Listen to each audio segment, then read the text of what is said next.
I always talk about trauma and the brain, and I'm not going to. What I will pass around 19-channel qEEG recordings of my brain. I don't want to be too graphic here, but this is a little bit like sending naked pictures around. So you're going to see what my brain is like the day that I go into retreat, which is, this is a silent 10-day retreat at the Forest Refuge, which is part of Insight Meditation Society in Barre, Massachusetts. So I made an arrangement with a friend of mine who does brain maps, if he would do a brain map for me going in and brain map of me on the day I came out. So I went in on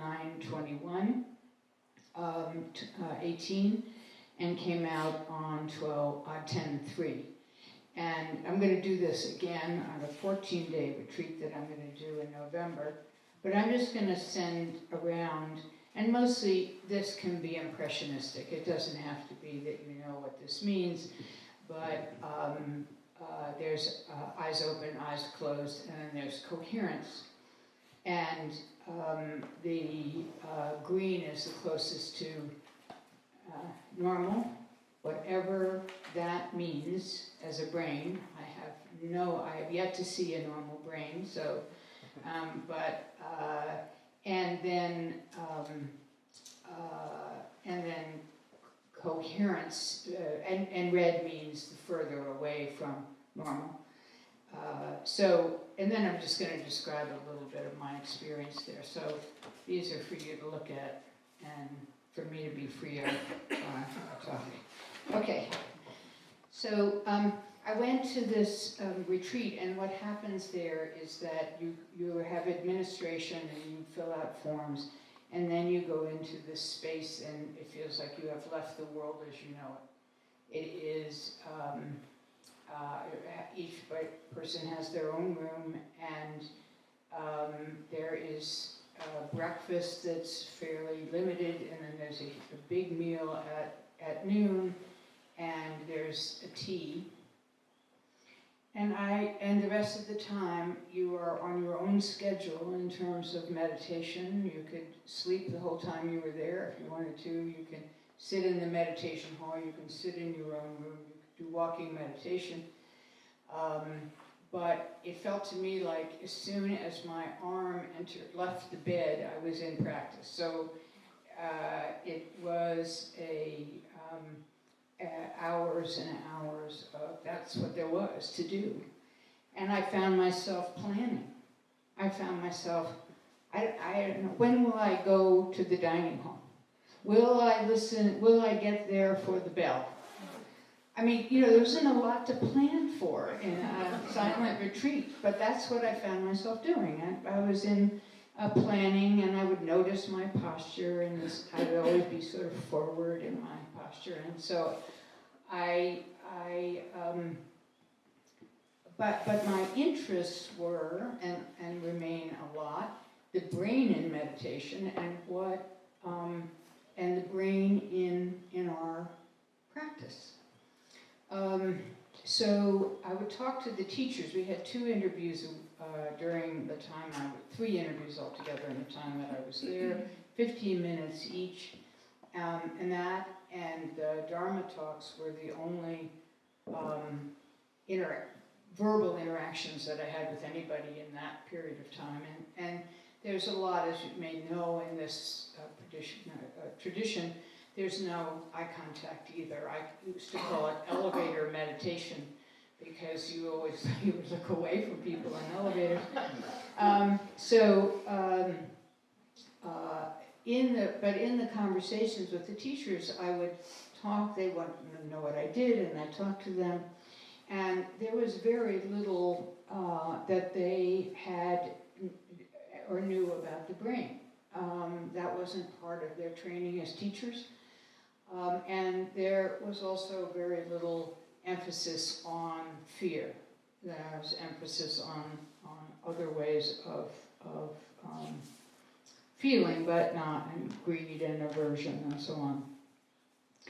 So, but as one of my teachers said, you know, this is the brain, it's just another condition, and as conditions arise, you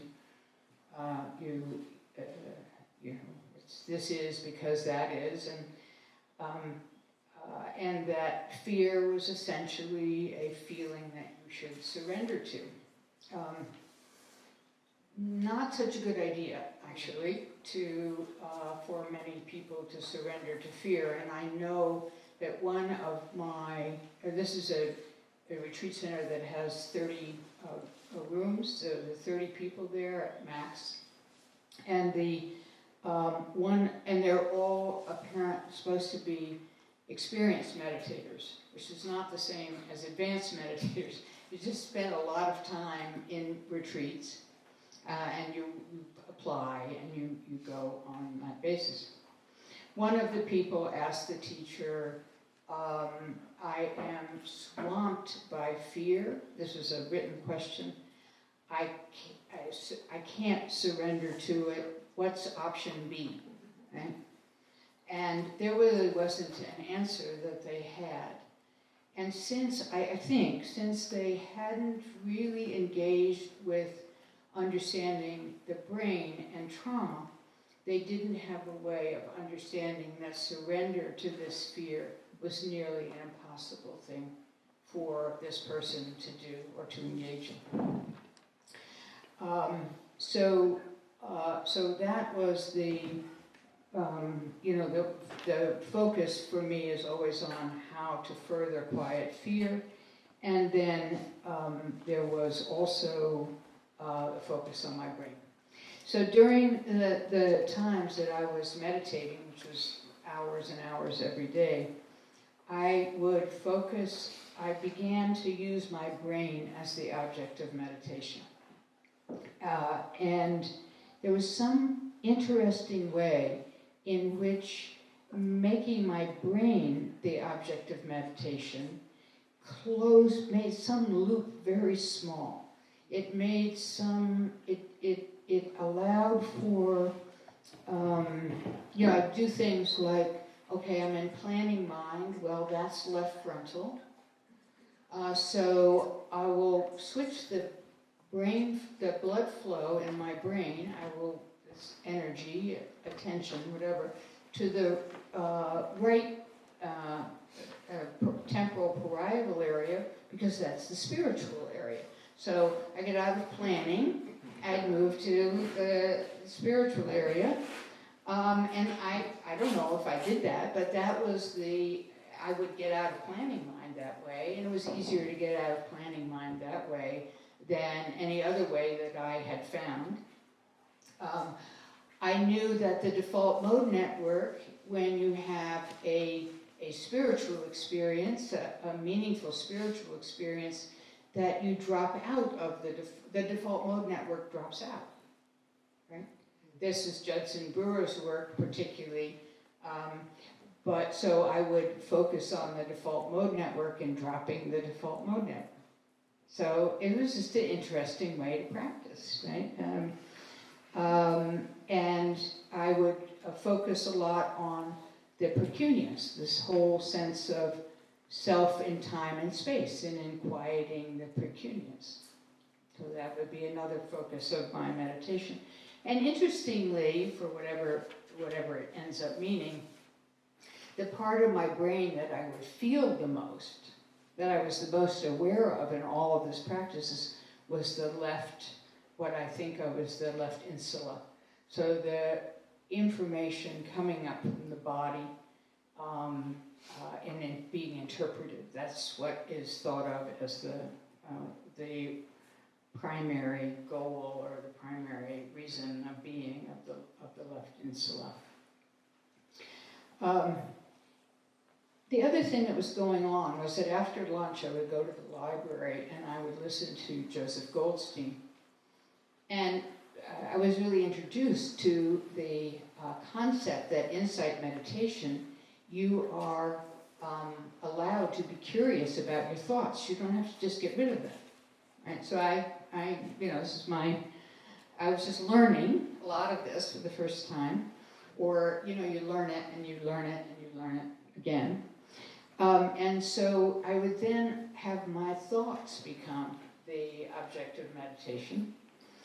And I would notice them, and I would say, is that worthy of my time? That was essentially the question. Is that thought worthy of my time? 99% of the time, no. I mean, and often planning, and often, because I didn't have much to plan about, it would have to be meals, or I don't know. When was I going to take my shower? I mean, it was ridiculous stuff, and then planning mine. So 99% of the time, it wasn't worthwhile to think that thought, so I would just discharge it. I just learned to discharge the thought, and the next thought would come, and I would discharge the thought, and then every once in a while, seemingly quite randomly, a thought would come that was worthy of my attention, and I would like that thought, and I would spend time with that thought, and I would have inquiry into that, whatever the thought was, and that would usually last for about 15 minutes total, that I would have any interest in that thought, and then it would dissolve, and I would be in some state of not much going on. It just became for me a way of working directly with my brain and my thoughts that I found to be helpful. And then we have these elusive processes, and we don't know very much, but now I'm sending around these qEEGs that prove something changed, right? I don't know really what they end up proving. But I do want to just end by describing the subjective changes of this 10 days that were concentrated and that were brain practice and practicing about making my brain and my thoughts objects of my meditation. So this is what I felt. I felt even one of the things that neurofeedback has provided for me, or there is no pronoun that works for this, but is a feeling of the closest that I understand no self. I felt that even more, that I didn't have. It's very hard to put this in words. Right about this, Liam. A sense of spaciousness. I felt extremely vulnerable. This vulnerability, I felt this after I had spent the time with Thai. I felt this here at different times. Vulnerability was a really critical thing to recognize. And I couldn't handle any media. I kept all media away. I wouldn't talk on the phone. I had a prolonged re-entry into my work as a therapist. It took me several days to be able to be mindful in that way, to be with other people. And I had talked with my Buddhist therapist about this experience, about whether there's a fear that lingers for trauma survivors of being annihilated, and that I would have some experience of never returning from this experience of no self. He's a wise person, and he's helped me in so many ways, and one of the things that he said is, no, you will now experience being here from having been there. And that was really helpful, and that was true. I started to experience being here, wherever, in here now too, from there. And so, but that annihilation fear, that dissolved in this process. I had improved working memory. There was no question that my memory was better. Let's get practical about this. Who cares about no self? My memory was better. I had an expanded experience of time.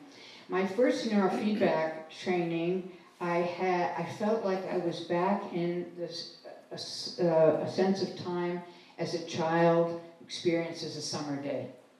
It's endless, right? If you remember the beautiful summer day, it would go on and on and on, you know. And even when they put you to bed and it was still light, it was this very long day, and I would experience that again.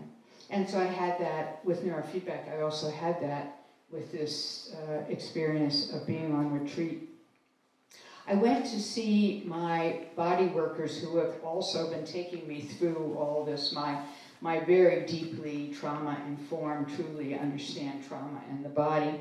And I see them I'm a high-maintenance person, and I see them, I see one body worker or another every week.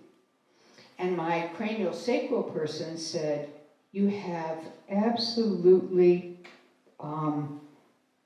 perfect cranial sacral rhythm. And I haven't ever felt this. I'm not sure it was in me, I think, but it was completely new after this 10 days. This wasn't about neurofeedback. This was something I had not experienced with that. And then I saw my other body worker who does a kind of acupressure massage. And what happened was that a gag response that I've had for my entire life, so when he would touch here, I would have, and it's come back, so I'm not going to touch there very much, but it was gone. It was nothing that I had spent any meditation time on, but it was gone.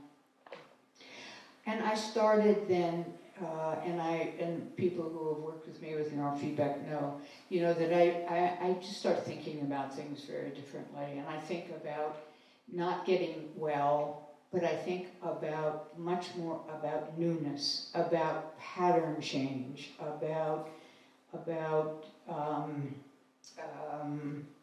things being in trauma, overness, about things being over, not replayed over and over again, but just being over. So I felt an enormous amount of newness, and this, some of this I had only begun. I think that actually this experience built on my experience in the meditation hall, built on the changes that I had done with training my brain, which I've been doing for over 20 years. So just at about the time that I started here in 1990, and I started neurofeedback in 1996. And I continue with both practices. But I just wanted to show you that there's a little empirical evidence that this practice that we're engaged in and that we're pretty devoted to actually, that the mind actually can change the brain. It's often easier to do it the other way around, but I just wanted to share with you that experience, so thank you.